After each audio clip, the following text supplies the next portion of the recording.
But I guess I should back up a second, uh, because even though I may have had a number of times where I've done this, uh, I had just as much legitimate access, maybe even more sometimes, than what this would bring me. So I don't want you to think that I'm a scammer, or if I have any way done the wrong thing here. Uh, but yeah, there's a process whereby you start working on a festival, whether you're in post or you're a photographer, a cameraman, or an interviewer. Which is kind of my case a lot of the times.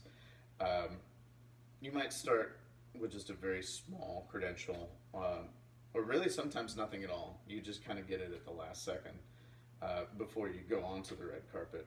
But you're at a festival. Sometimes you're not at home. Sometimes you are at home. Southby is obviously the best because it was my home. Austin's my home. It's been my home for a long time. So anything going on at the South by Festival, I really wanted to be a part of it. And it was just really kind of hard to keep me away.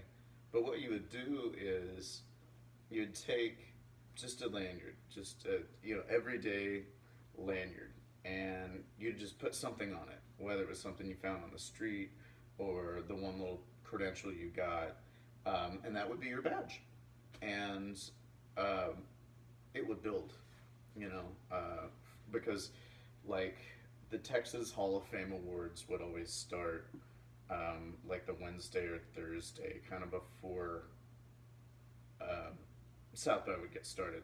So generally, what we would do is we would put a lanyard up, including our Texas Hall of Fame awards um, credential, and that would kind of start things off.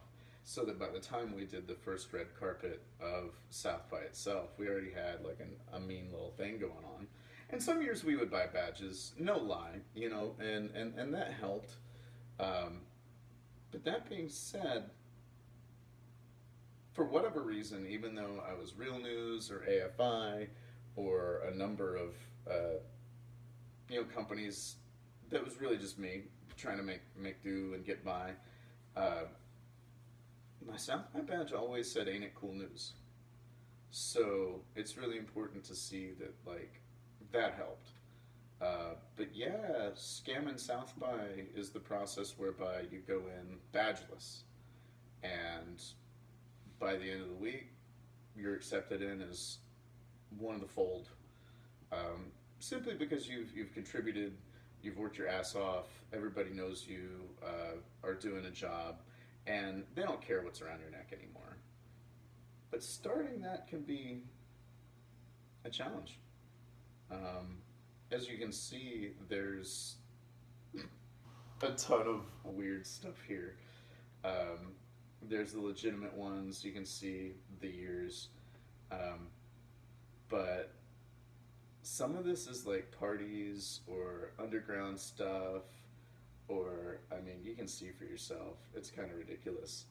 Other festivals that I was known to go to, and I would pay good money for this, was the Quentin Tarantino Film Festival. 3 and 4 were my big years. There was the Butnumathon, which was a 24-hour plus film festival whereby you sit in a chair for 24 hours if you can. Um, Eventually, it got cool enough that you could get up and go for smoke breaks. But I met Nicky Cat there. Peter Jackson showed up once. Mel Gibson showed up once.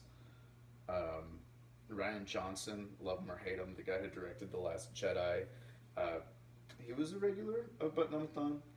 Um, you can see here, this is the Butnumathon 5 yearbook. And here I am, way down in the corner. Flynn the Mouth. Right. I don't think I even rated a last name.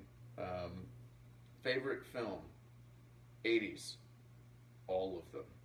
I had a habit for being kind of mouthy at Alamo screenings before they had the whole "we'll kick your ass out for being loud" thing.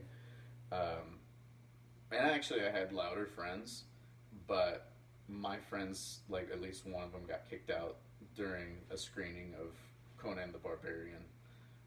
for screaming Hollywood hookers uh, at the screen. I don't really know. He was pretty drunk. I mean, there were a lot of drunken times at the old Alamo. I mean, there's just no way to say it. We were drunk. We were really really drunk. Um, that's why you'd watch 5 movies at a stretch, though. Is because they'd stop serving you at some point, and you'd sober up about like 3 4 in the morning, and luckily they'd be cool enough to like play Tron or like some weird cannibal film or something, so that you're just like, okay. The coolest film I ever saw in the middle of the night was Pitch Black. Like, not knowing what's going on, and just out of the blue, that fucking crash, that space crash that starts out that movie is just insane. And so to hit it after like half a day of film festival, you know, same room, it was too fucking cool. And um, the main actor showed up that day, so that was handy.